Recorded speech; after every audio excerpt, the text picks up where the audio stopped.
স্বাদ আর স্বাস্থ্য একই সাথে, সেটাও আবার নিরামিষ রেসিপি। চলুন, আজকের রেসিপি সয়াবিন পেঁপে দিয়ে কারি। বাঙালি সংসারে এইরকম একটা কম খরচের রেসিপি সত্যি অতুলনীয়। তো চলুন দেরি না করে শুরু করা যাক। নমস্কার, আমি সোমা চলে এসেছি আবারও আরেকটা নতুন রেসিপি নিয়ে। আজকের রেসিপি নিরামিষ সয়াবিন পেঁপের কারি। নিরামিষ দিনে কিন্তু একদম জমজমাটে এই রেসিপিটি। এর জন্য দেখুন আমি প্রথমে পেঁপেটা কেটে নিচ্ছি। পেঁপেটা খোসা ছাড়িয়ে মুখের দিকে যে বীজের অংশটা একটু ফেলে দিয়ে এরকম ডুমো ডুমো করে কেটে নিলাম।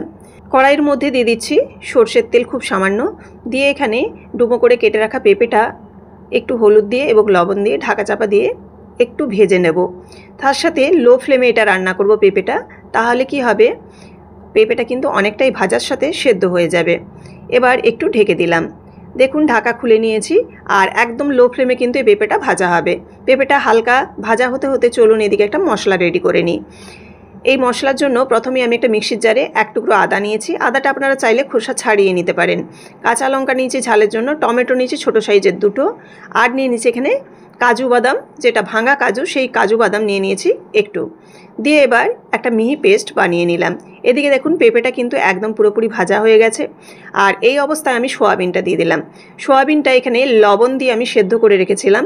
এবার জল ঝেড়ে এটাকে আমি দিয়ে দিচ্ছি। জলটা একটু নিংড়ে নিতে হবে, নিয়ে সোয়াবিনটাকেও এই পেঁপের সাথে একটু নেড়ে নেবো, যাতে সোয়াবিনের যে কাঁচা একটা ভাব সেটা কিন্তু ভাজা হলে কিন্তু টেস্টটা বেশ ভালো হয়। তো এই জন্য পেঁপের সাথে আমি একটু নেড়ে নিচ্ছি। খুব বেশিক্ষণ নয়, মোটামুটি 3 থেকে 4 মিনিটের মতো লো ফ্লেমে একটু নেড়ে চেড়ে সোয়াবিনটাও একটু ভেজে নিলাম। এবার পেঁপে এবং সোয়াবিন একটা পাত্রের মধ্যে আমি রেখে দিচ্ছি।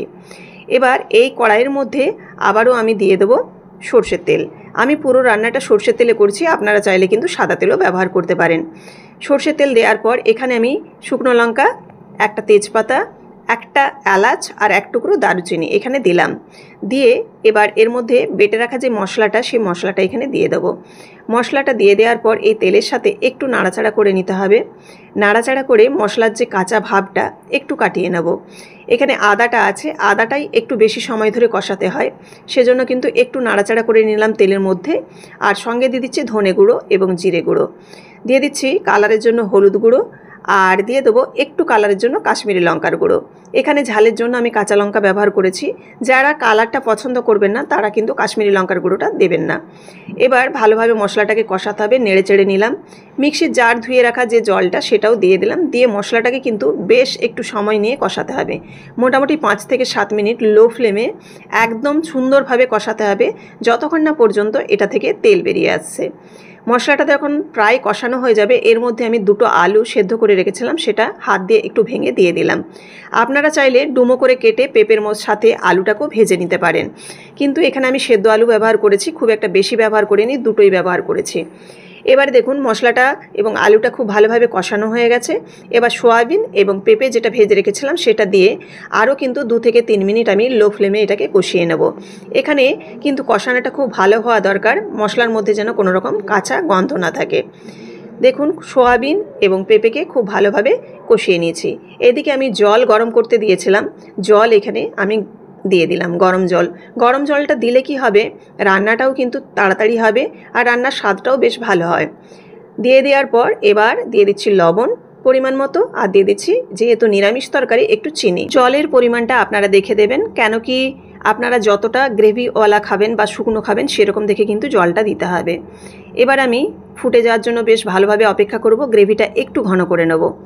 মোটামুটি এখানে 10 থেকে 15 মিনিটের মতো এই রান্নাটা আবারও করে নিয়েছি, আর গ্রেভিটা অনেকটাই কিন্তু ঘন করে নিয়েছি। আর আমি একটু রসালো নামাবো, যেহেতু রুটি দিয়ে খাওয়া হবে, একেবারে শুকনো নামাচ্ছি না। এবার দেখুন একদম পুরোপুরি কিন্তু সয়াবিন পেঁপে রেডি হয়ে গেছে। এরকম গ্রেভি অবস্থায় আমি নামিয়ে নেব। চাইলে আপনারা এখানে ধনেপাতা কুচিও ছড়িয়ে দিতে পারেন উপর থেকে, আমি এখানে ধনেপাতা দিচ্ছি না। আর দেখুন এখানে নামাবার আগে আমি 1 চামচের মতো ঘি দিয়ে দিচ্ছি। ঘি দেওয়ার পর ব্যাস ভালোভাবে আরও নাড়াচাড়া করে মিশিয়ে গ্যাসের ফ্লেমটা এবার অফ করে দেবো।